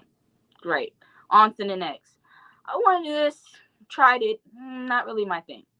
I want to try this color hair. Nah, not really my thing. So it's just like, then I go and I get piercings. I close them up because I'm like, that's not really something I want to do. The only thing that I have to sit down and really evaluate is tattoo, because that goes on your skin and that's forever. A piercing you can always close up unless you had it for a long time, but I don't think I'm gonna regret something, a nose piercing 2 years later. Yes, but like I know my it's 3 years now septum, anyway. yeah, my septum, I had it. Dad was just like, all right, I guess. And I got it, and it was too much. I just took it out and just left it alone. Same thing with my belly button. He's just like, I don't really know about it, but I'm gonna give you the space to figure it out. And what? I'm not doing that again. Well, you're also in a different field. Yeah, I'm about to say you're doing. I go to protective services September 4th, so I can't even. I can't even pierce my belly button because it takes months to heal, anyways. But yeah, almost a year, and I'll be training then, so it's gonna hurt. Point is, I was given that time and space to figure out that I didn't really want it, and that's just not my type of thing. But it's just like, now I'm not gonna go become 18. I'm not gonna go get a bunch of dumb tattoos because I've learned that it's a very valuable lesson. You can't undo it. Did I regret my tattoo? Absolutely not, because it's very important and meaningful to me. So. That I learned from my dad, but it's just like, I know that I'm not gonna like go through a phase where I want to shave my head, or I'm gonna want to pierce my eyebrow, or like something, because I was given that space to like think about it, and I was like, no. Or I used to want to like pierce a bunch of piercings in my mouth, right? I talked to dad about it, and he was like, nah, that's not really healthy for you. And ever since then, I really looked at it, and I was like, oh, wait, nah, that's not really a good idea. I wanted my tongue pierced. Oh, I'm about to say, I don't remember this, but that's why I just let you finish. Yeah. Like, I wanted, like, snake eyes on my tongue and, like, all this other stuff. That. And he was just like, nah, that's not really, like, healthy. And he told me some of, like, the pros. I mean, not the pros. The cons. He told me the cons of it. And I was just like, yeah, nah, I think I'm cool off that. And it was just being able to have that conversation without me being like, yeah, I'm gonna do this, and then I'm sitting there with a infected or swollen tongue, and I'm like, I don't remember. I just had the conversation and was just like, yeah, nah, I don't think that's for me. But it's just like being able to figure it out on your own time, so you're not doing it alone. Is it's good to be able to talk to your parents before you make a decision like that. My perspective on the whole, being able to let your child express themselves would be very important to me as well, because for example, like as a kid, even now, dad knows, well, everybody knew, I couldn't stand dresses, skirts, pink. You couldn't get me in a dress. So but now that I'm older, I'm trying new things, so I'm able to.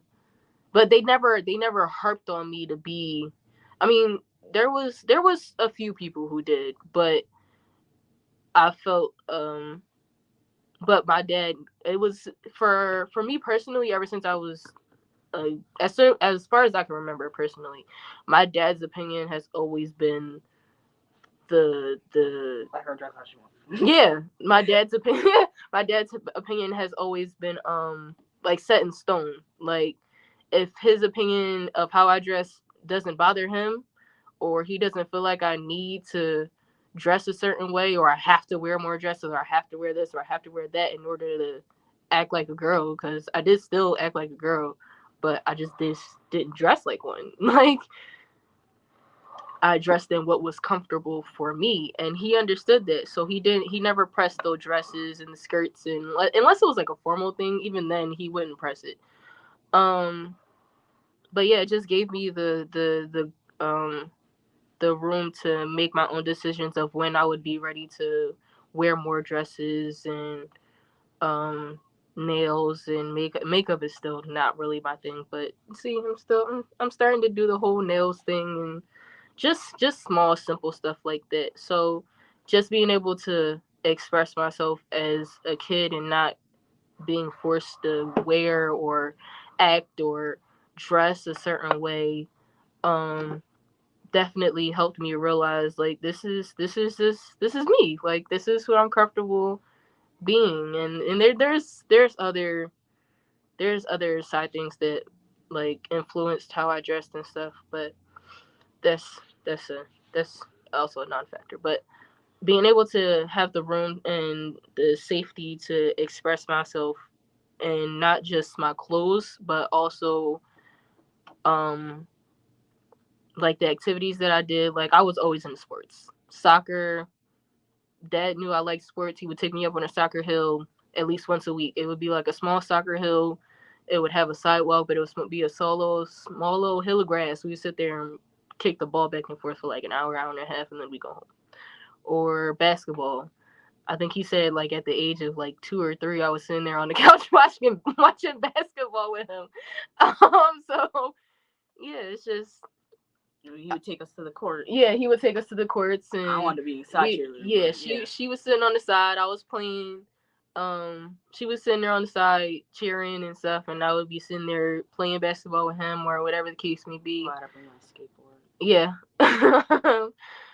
She would bring skateboards or whatever, chalk, jump ropes, hula hoops, whatever she would find amusing, and we would play basketball or soccer or play catch or stuff that was deemed for boys, or you were supposed to do with your son, and your daughter wasn't supposed to find activities like that amusing or whatever the case may be. But yeah, he gave me the space to be able to do that. And then as I got older, he started to encourage the more feminine side of me, like, okay, it's kind of important to have a balance of both. And when he said that, I took it I didn't take it to heart in a bad way, but I definitely took heed to it. As y'all can tell, I'm starting to actually got my ears re-pierced so I can wear earrings more and stuff like that. So my dad's word actually means means a lot to me, and I tell him that all the time. There's like people will have their opinions on stuff that I do or stuff that I say or whatever case may be. I'd be like, well, what do you think? He was like, well, I personally, it don't bother me. I'm like, well, there's my answer. Then I don't I don't care what anyone else got to say. As long as he's cool with it, I don't. Y'all like sometimes I could care less what y'all got to say about anything. Yeah, sometimes like before I do something, I'll be like, Dad, what would you think if I did this situation? He'd be like, that's insane. I'm like, oh, okay, well, Never mind. I'm not doing it. Just wanted to see your opinion. That just happened. That happened yesterday with the tie-dye. He said no. I was like, oh, well. What tie-dye? I don't know nothing about that. Never mind. We'll talk about that later. All right, cool. What's your experience with that? Like allowing your children to just express themselves. Me and open communication is, walking, high level of communication. I think that is very critical, especially as they get older, but it doesn't start there. Just the ongoing checking in and being able to touch on topics that they may not be wanting to talk about, or that this subject is looming, so being able to talk about it is really important. So yeah, high level of communication is critical. Mm-hmm. Yeah, I think that's our responsibility as parents. Our biggest responsibility. We are helping to guide souls that's going to change the world. You know what I mean? And so that's our responsibility. Our responsibility is not to tame it or control it. Our job is to guide it and assist it, right? And I think that makes parenting easier if you take it from that perspective and that approach. It makes it harder if you're trying to control it and make it do what you want it to do, what you think is right? And so everybody's here for a divine purpose, and I just wanted to, for me, I just wanted to assist in making humanity, advancing humanity, and that's what they was born here for. So All right, so we got what time check? 8:49. Okay, so we're gonna hit 2 more. How important is teaching that sharing is caring?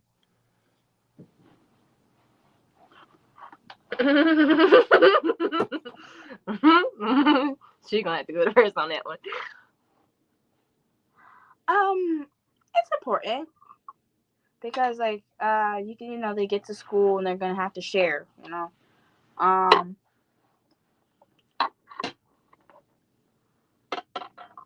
I don't like sharing. 16 years of age. 16 years of age. I don't like sharing. Don't touch my stuff, and I won't. Having a ball.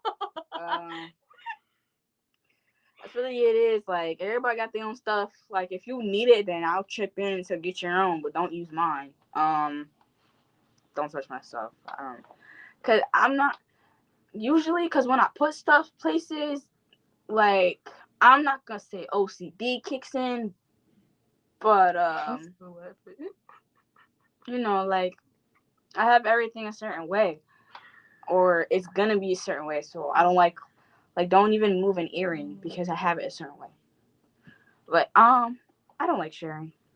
Never have and probably never will. Like I can share, but no thanks. How important it is. It's important.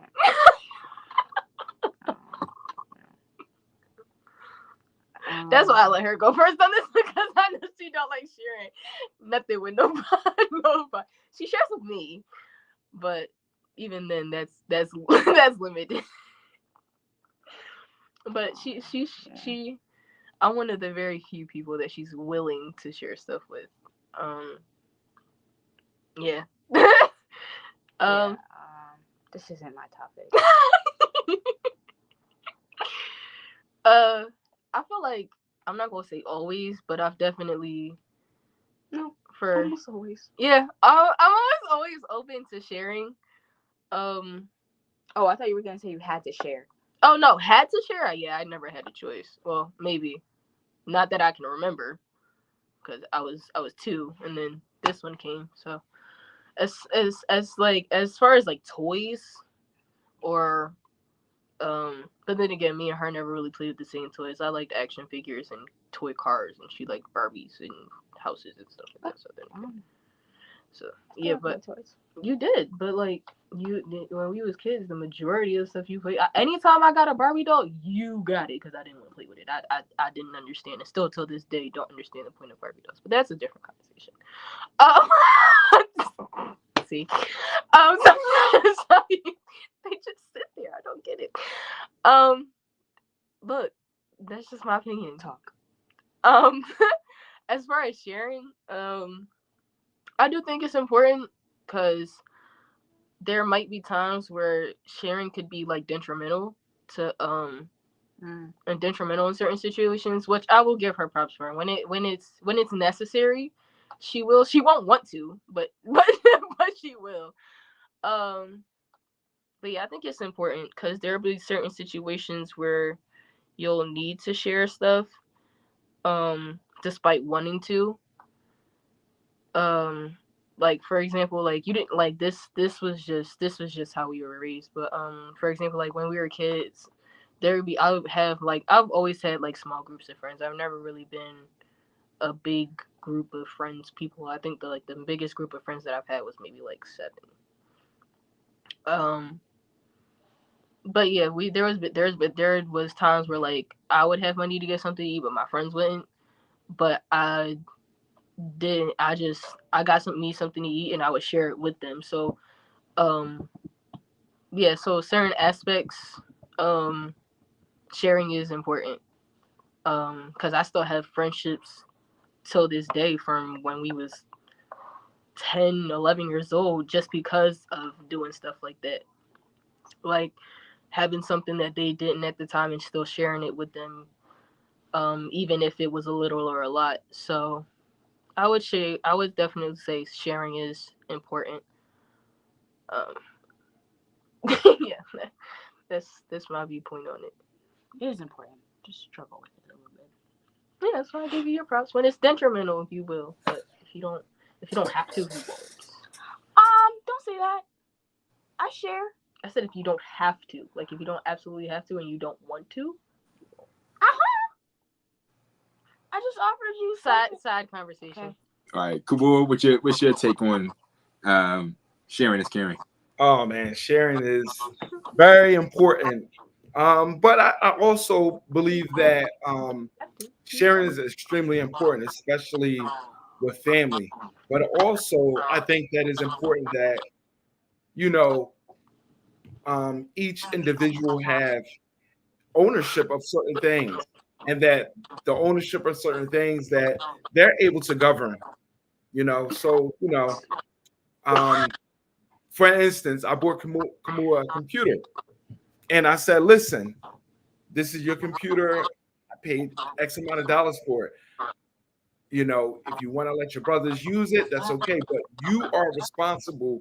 If that computer is broken, that's going to be on you." So, the expectation is, share, but share, you know, with care. Share very, very, use very, very critical discernment when you are sharing it. So, I think it's a balance of responsibility with certain items and how you care for the things that you are responsible for. So that's my answer. I like that. Because caring comes with responsibility, and I think that's the number one way you show gratitude for things that you have, right? The ability to share. And once you show this universe that you have gratitude for the things that the universe has blessed you with, you get more of it, right? And so through that, sharing is caring. And I think I probably emphasize that so much in our dynamic because we share. I mean, we share a lot. We share a lot, and they share me a lot, and I think, and I'm grateful for that. Reason why I'm able to do the stuff that I do is because of their willingness to share me. A lot of children would be like, "That's my dad," and I want my dad, or don't call him dad, or all kind of stuff. And y'all had your moments, but for the most part, y'all was, open to sharing me at that capacity. And I think you don't realize how much you have given to the world by sharing me at that capacity. I was able to be father figure for those who didn't have fathers, or a positive role model for individuals who didn't have a positive role model. And that's huge. So that's why I had to throw that sharing is caring in there. Not just for the material things that you share, but also for sharing me and sharing your sacred space with people that didn't have a place to stay, and the giving up of your beds for individuals. I'm just, emphasize the whole caring and sharing, and the world's better for it. And so I think we're going to end on that note. I think we're coming to the end, but this was a great exchange. There was a long list of great parenting and toxic parenting. I think I'm going to probably do that on the website, go through the full list on the website or something like that, for others who want to further this discussion. But yeah, so how do you feel? Any last words? I'm gonna come and I'm gonna finish the list. You gonna do what? Finish the list. Oh, we want to finish the list? Yeah, you don't gotta do it here, but in general, I want to finish the list. Oh, yeah, we can do that. So that's your last words? Yeah, I'm about to closing remarks. Oh, everybody have a blessed night, And I hope you succeed in life, wherever your path takes you. Ashe.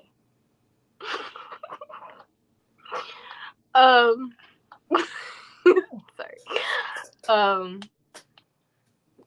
Yeah. I would say, same thing I try to say every at the end of every show. If you have been able to learn anything from what we've said, I would encourage you to take the things that you have learned or have acknowledged and apply that to your either daily lives or just how you interact with your children or your parents or siblings, uncles, aunties, whatever the case may be. And sharing is caring, but also do not overexhaust yourself. There's been plenty of times where I may have overexhausted my sharingness of myself with other people, which is a whole nother conversation. But yeah, there's there sorry. But yeah, just sharing is caring, but don't overexhaust yourself. Or the supplies or whatever that you may have. Yeah, so those are my ending remarks. Anything that you may have learned or realized about yourself or someone in your household or someone that you know, just try to take it and apply it to anything else that you may come across or may be going through now. Kamua. All right, I just want to say this has been a very enjoyable exchange listening to y'all. I'm always amazed, to hear how y'all respond and how y'all matured over the years. I'm just so impressed. I'm always going to express that every time I'm hearing new things, hearing Noku express herself even more. So this is just an awesome experience. And I'm grateful because, you're probably talking, for a lot of other young people. And so you're speaking for them or maybe, can inspire conversation. Also want to, let our viewers know that this Saturday will be the 20th African Independence Day celebration. So we have been working earnestly to get this in order. If you are in the Philadelphia area, please do come out to the Malcolm X Park on 52nd and Pine Street. It's going to be an awesome event. It's going to be artists, it's going to be speakers, a very cultural environment. Come out, join us. All right. Peace. Good. I didn't have to do that. That's great. Yes. Like I said, I'm still getting over whatever I had. But I'm not 100% as of yet, but I'm getting there. At least I'm able to sit up. I was done. So we are coming to the end of the show of this beautiful exchange.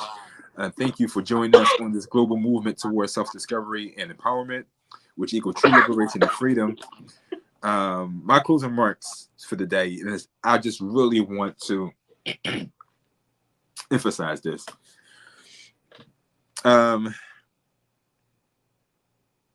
There's a difference between punishment and discipline. And this is something that I had to learn. Punishment is an act of suffering for something that wasn't done to your liking. And that's never good. I don't care what other circumstances you may think or consider. But discipline is an opportunity to do better, right? And so let's strive to discipline and nurture and strengthen self-discipline, right? Let's lose the punishment. Let's lose the suffering. Let's focus on the discipline, which is the opportunity to do better, and let's be proactive and nurture self-discipline, because that's the foundation for all the blessings in life, is to be able to be self-disciplined. So I just wanted to say that. That was heavy on my heart because, you know, corporate punishment was huge in my time frame. Corporate punishment was huge, and I like to think that I broke that chain, broke that trauma in our bloodline, and so I'm proud of that. I'm proud of that. I wasn't always here, but I'm here now, and this will not be going on to the next generation. So I'm proud of that. I'm extremely proud of that. So if you have any show ideas, topics, or resources to assist us on this mission of empowerment, also, let's keep the conversation going. Go to all our social media outlets, B Maat Inc., and continue the conversation. Go to the website, share some comments there, share some resources there. If you found value in this presentation, you can support us in many ways. Just go to the social media sites. We have Cash App as well and all that good stuff. Come out to African Independence Day. We will be there. We'll be there with goods and services and all that good stuff. So you'll see us there.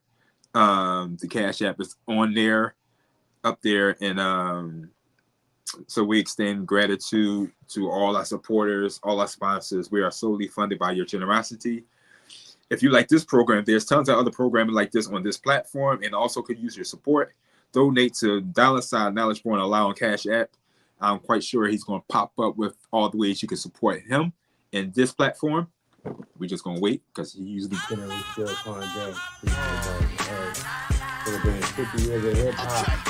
Support the broad Knowledge Born. Student Knowledge Radio. 8 years. The knowledge is accumulation of all facts. Peace to the gods of earth.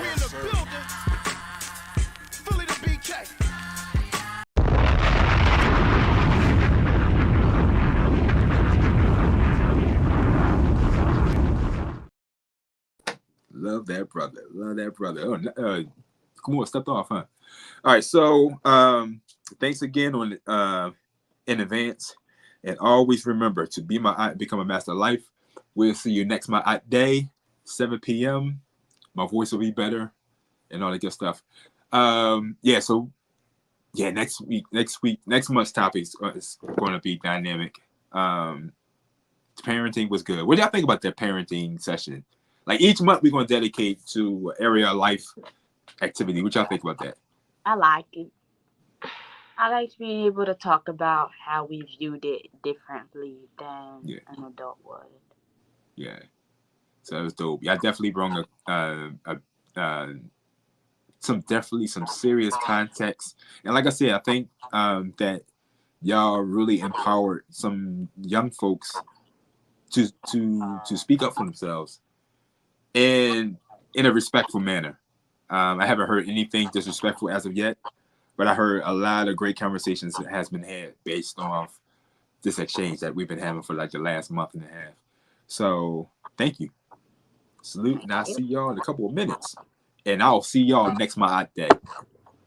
Peace.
work hard for the